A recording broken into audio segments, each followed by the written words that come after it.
So good afternoon. I want to be the first to congratulate and ask you all to join in to congratulate the graduating class of 2017.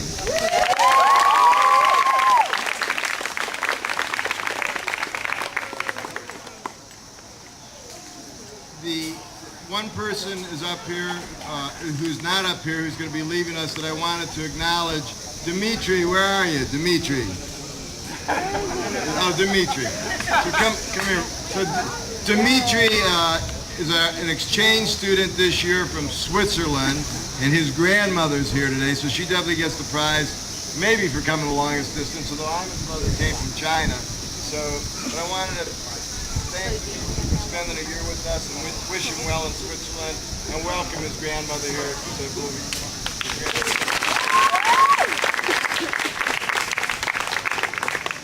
So all I would like to say is on behalf of the Harmony School faculty, I really want to tell you as parents what an honor it is to be able to work with your kids. The fact that you trust us in this very different kind of educational environment, and while it has almost 45 years of proven track record, it's still a very unusual school.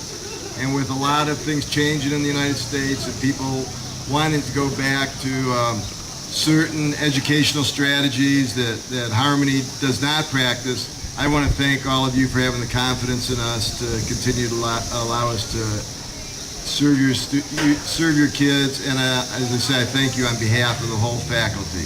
I also want to introduce the high school coordinator, Sally Ann Murphy, who will introduce the graduates. So thank you.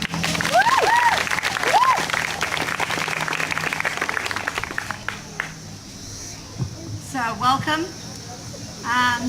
This is absolutely the graduates' day, so I don't want to take up too much of their time, but we need to pause for a second to acknowledge the fact that it really did take a village to get them up onto this stage today.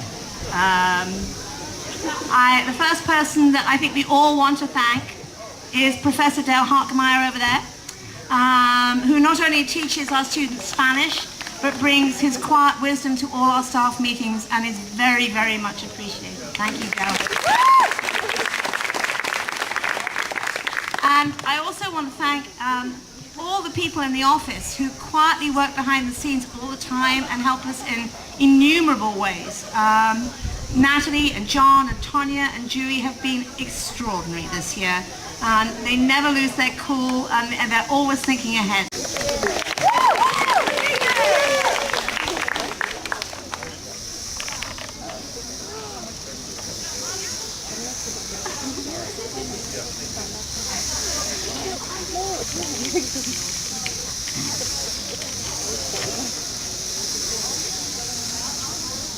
Simon is a real product of Harmony. He's been here 10 years. And I'd say he's in competition with Zevin for being probably the nicest person and sweetest person at Harmony. And I think that says quite a bit. Every time I see Simon, he has a smile and a friendly word. In addition to his good nature, he was intelligent, responsible, and funny, and he starred in the Harmony movie Crybaby Bridge. He's also a fantastic older brother. Honestly, it can get a little irritating. For his senior project, Simon spent a lot of time in Japan, immersing himself in the culture, studying archery, flower arrangement, philosophy, among other traditional Japanese arts. He's a product of Harmony, and now he's also a man of the world. Simon Brooks.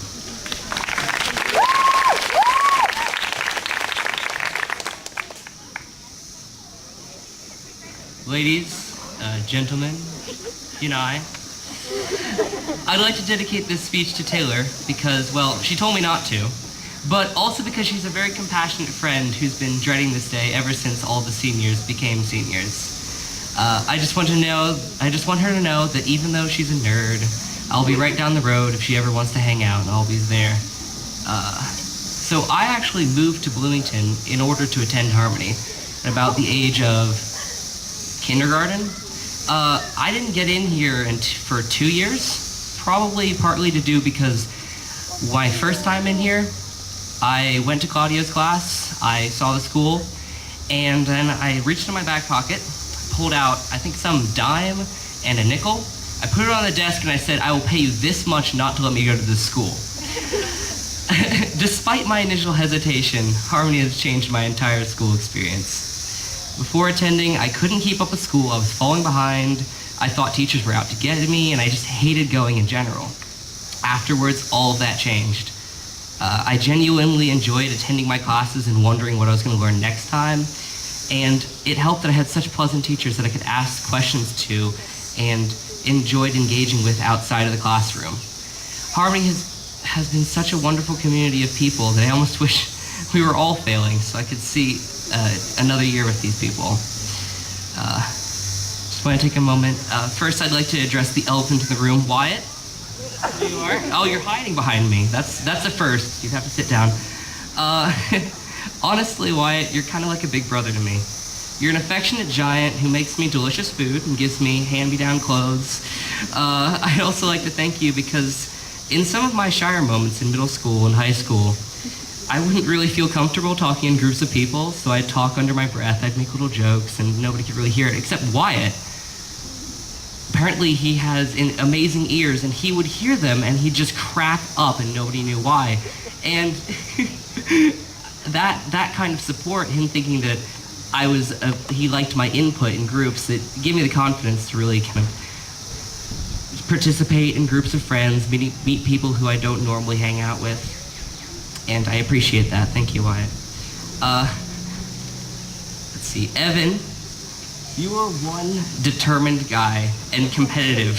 Whether it's a new game, ultimate frisbee, or just making paper airplanes, you are determined to be the best at it.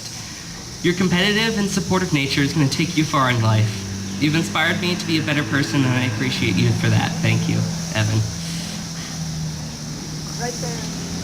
Oh, yeah. I will give you my seat. Ben, you're a non-stop laugh machine. This kid is seldom a serious guy, and I mean it in the best way possible. He lives for fun, he always has a good laugh, and if you're ever looking for somebody to just brighten your day, he's the guy to go to. Richie, look at that, there you are.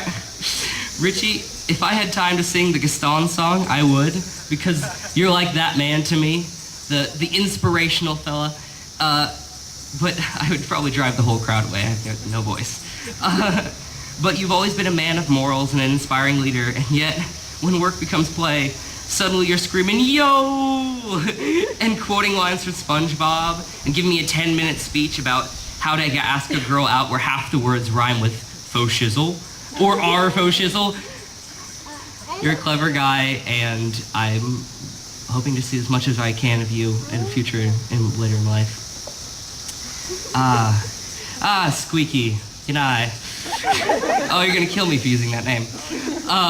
We really butt heads as kids. I can't remember all the times that we got into tussles, violent tussles. I like to push your buttons, and I did that often. But yet, every time we got into scrapes and scuffles, we'd repair our friendship, and I think it made us stronger as friends. And it definitely gave us a lot of stories, I'll tell you that. And I look forward to seeing you in college with roommates. So we'll be seeing a lot of each other. Hopefully we don't have any more of those fights. Well, today I'm going to be saying goodbye to Harmony, but not entirely. I have 2 other siblings who will be going here for years to come, and I'll be by every once in a while. I may, however, be saying bye to some of my friends today. It may not happen immediately, but now that we're moving on from Harmony, we may eventually drift our own separate ways, and careers will bring us to different places. And when that happens, I want you to know that all of you, whoever you meet, those people are going to be happy that they got the chance to have you in their life. I know I am.